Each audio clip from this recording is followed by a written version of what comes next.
Ahora, para seguir profundizando, cuando uno comenzó a comprender, así como Mariana se sorprendió desde su experiencia personal de lo que sucede en el país, cuando entré al ministerio también me sorprendí de lo que encontramos de secundaria, ¿no? Y en realidad sí, la intención sería compartir el diagnóstico de la secundaria, no nos alcanzaría este espacio. Entonces lo que hicimos fue, a partir del trabajo que ha hecho Flavio, Jorge, César y Rosario, es identificar cuáles son estos puntos críticos por los cuales podemos desencadenar los cambios, ¿no? Y donde no puede haber ya postergación en la forma como abordemos desde la política pública. Digamos, esa es la lógica de identificar estos puntos críticos y son los que ustedes ven ahí en la presentación.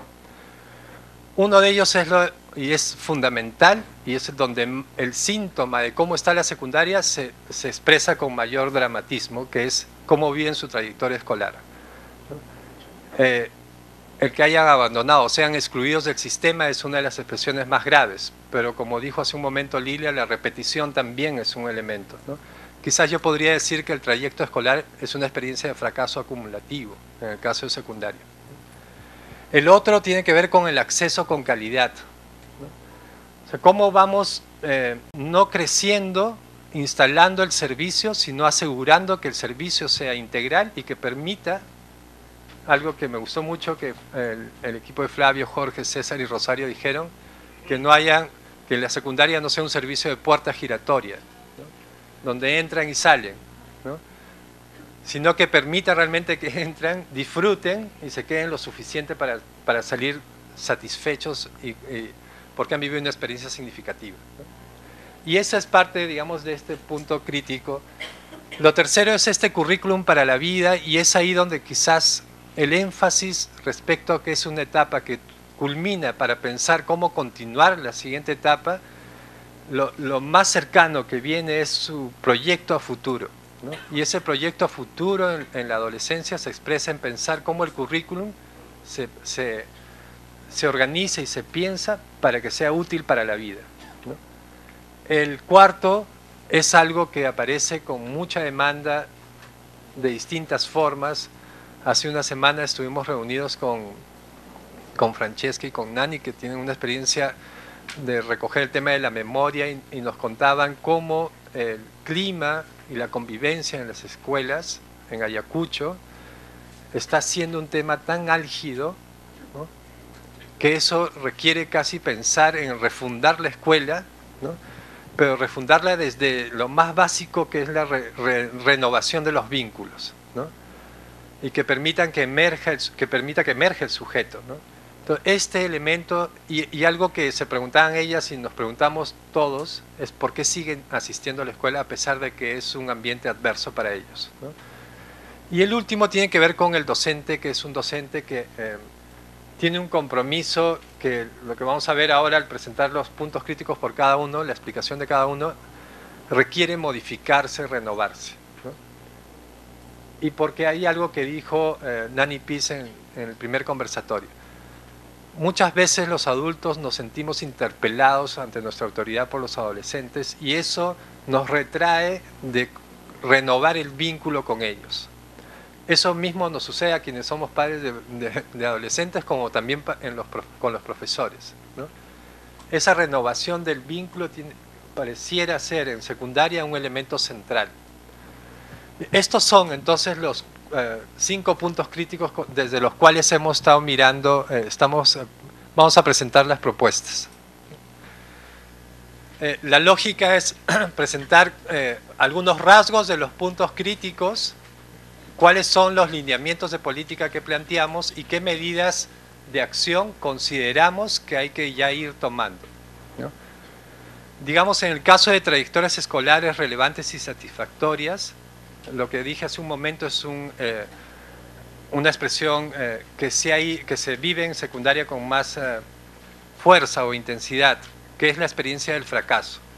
El atraso, la estredad, la repitencia y la desaprobación son variables que conducen a que salgan excluidos, sean expulsados del sistema, ¿no? Y acá ya no estamos hablando de desertores, porque ellos no son los desertores con esa carga peyorativa que tienen. es el sistema que los expulsa, ¿no? Y el otro elemento que también es importante hablar, y esto ya en términos de educación básica regular, es el legado de la primaria. Los chicos que ingresan a secundaria son chicos ya con nuestra edad, y sobre todo eso se ve en ámbitos rurales. Ese legado de la primaria, si es que no trabajamos de manera articulada, tiene un efecto muy fuerte para secundaria porque influye luego en que salgan expulsados o sean excluidos del sistema. Entonces ahí hay experiencias interesantes en el caso de primaria para revertir el rezago escolar y que lleguen en mejores condiciones en secundaria, y esa es parte de las medidas que tendríamos que pensar. Esto es en términos de trayectoria relevante y satisfactoria, ¿no? El otro elemento o síntoma que aparece respecto a la secundaria es el acceso, la dificultad en el acceso, ¿no? Y ahí un elemento que quizás a veces vemos es el crecimiento de cobertura en datos gruesos, es que ahora está en 82%, pero cuando uno comienza a analizar quiénes son los que acceden al servicio, ahí es donde se ve la diversidad y la desigualdad. Entonces no es solamente mirar la cobertura total o neta, sino ubicarla en qué población es, cómo esta población está vinculada con su diversidad, con poblaciones vulnerables, que eso hace que el acceso sea más difícil o más restringido. Uy, ya. Gracias. Y lo otro es que si bien son el 18% de los estudiantes no están en el servicio, los 82 que sí están no necesariamente están en un servicio de calidad. Y eso nos coloca en un gran desafío. No sé cuántos saben, pero el 97% de las secundarias del país son las llamadas secundarias presenciales, donde todos los chicos van. El 3% está dividido en esta forma de atención en alternancia, que es una de las más atractivas, y la otra a distancia. Sin embargo, la mayoría son los que van a la presencial, que está en esta lógica de la puerta giratoria, ¿no? Es ahí donde tiene que darse el cambio de cómo hacemos para que su trayectoria escolar y el acceso permita que puedan culminar de manera oportuna.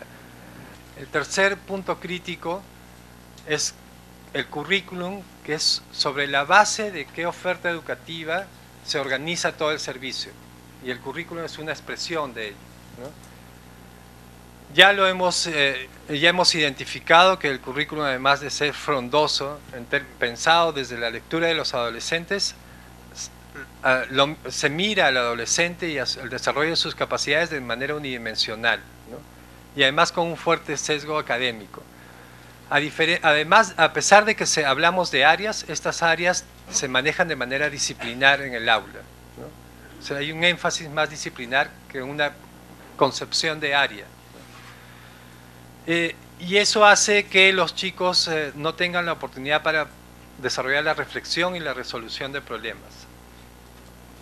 Y que además la oferta curricular sea una oferta de aprendizajes para el futuro, que van a ser útiles para el futuro. Es una promesa para el futuro, no para el presente. El cuarto punto crítico es el que hemos llamado convivencia, participación y autonomía, que mira el mundo de las relaciones y del sujeto, pero en un entorno institucional teñido por la manera como se gestiona ese entorno, ¿no? Y eso se expresa en un tipo de cultura, ¿no? Y algo que muchos creo que podemos coincidir es que obviamente este es un énfasis, no se da en todas las instituciones, la cultura escolar tiende a volver anónimos, invisibles, uniformiza a los chicos, ¿no? Yo ya lo cuento siempre, pero un estudiante con el que estuve trabajando decía: yo cuando entro al colegio ya no soy Iván, soy un alumno más, ¿no? Y es así como perciben su experiencia escolar, ¿no?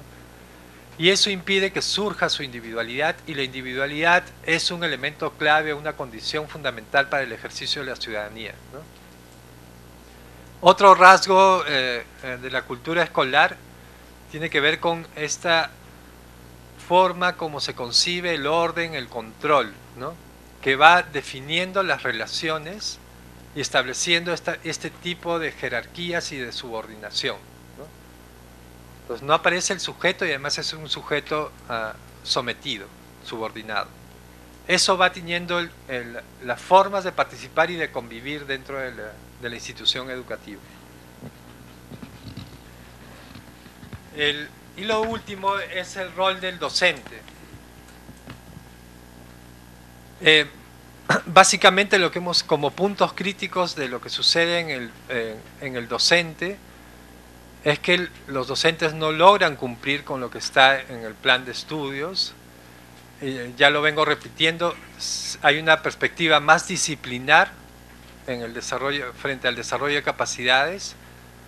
No todas las instituciones cuentan con los docentes que la especialidad, que requieren por especialidad, o además es desbalanceado. Y algo que también sucede en secundaria es que el vínculo entre docentes y estudiantes es inexistente, a diferencia de primaria.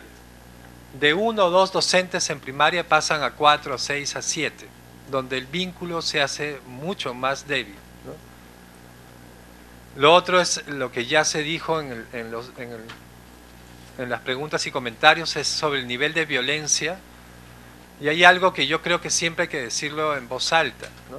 El tráfico de notas por intercambio sexual es una realidad. O sea, no podemos negarla ni encubrirla. Y eso tenemos que abordarlo porque eso lo viven las adolescentes y los adolescentes en el país, ¿no? Eso tiene que ver con el poco manejo y el sentido de autoridad que va teniendo el docente en la escuela, ¿no? Y por otro lado, la demanda de los padres para una enseñanza con mayor rigor. Cuando se han dado los diálogos, la metodología era que cada actor hablaba primero y después se confrontaban. Al confrontar es donde se veían los conflictos respecto a cómo el padre de familia veía al adolescente y cómo ellos se veían a sí mismos, ¿no? Y una de ellas tiene que ver con la exigencia al rigor, ¿no? Este miedo al cuestionamiento de la autoridad que tiene el adolescente. Y lo otro que es parte de una realidad que en secundaria es que los docentes tienen 24 horas. Los que conocen un poco más cómo se organiza la secundaria sabemos que estas 24 horas terminan siendo 3 días o 4 días en la institución y son docentes por horas. El vínculo con la institución es muy frágil o débil o inexistente, ¿no? Las posibilidades de que el docente pueda coordinar con otros docentes en relación a cómo mejorar los aprendizajes de los estudiantes es inexistente, ¿no? Las posibilidades y oportunidades de conocer de otra manera a los estudiantes tampoco. Entonces, este elemento y la práctica de cómo se está usando las 24 horas en la secundaria es un tema crítico para pensar la organización interna de las escuelas y del rol y el compromiso del docente. Bien, solamente ya para terminar, regreso al primer gráfico para decir, no sé si aparecen ahí, sí, bueno, ahí están. Es que estos 5 puntos críticos dialogan con 2 además que exceden a la secundaria, pero que no podemos dejar de mirar. ¿Cuál es el soporte institucional, que no es solamente la institución educativa, sino de todo el sistema educativo, que permite que esto pueda darse? ¿Y cómo lo pensamos desde una lógica de gestión descentralizada? Entonces, la atención de estos puntos críticos que orientarían las políticas en la educación de adolescentes y jóvenes requieren también de otras políticas que tienen que ver con el soporte institucional y la gestión descentralizada. Bien, yo me quedo ahí. Como dije hace un momento, la intención es provocar la discusión en torno a esto y trazar la ruta de cómo avanzamos en construir juntos ya una visión de cuál sería la ruta de cambio, de reforma de la educación secundaria en el país. Gracias.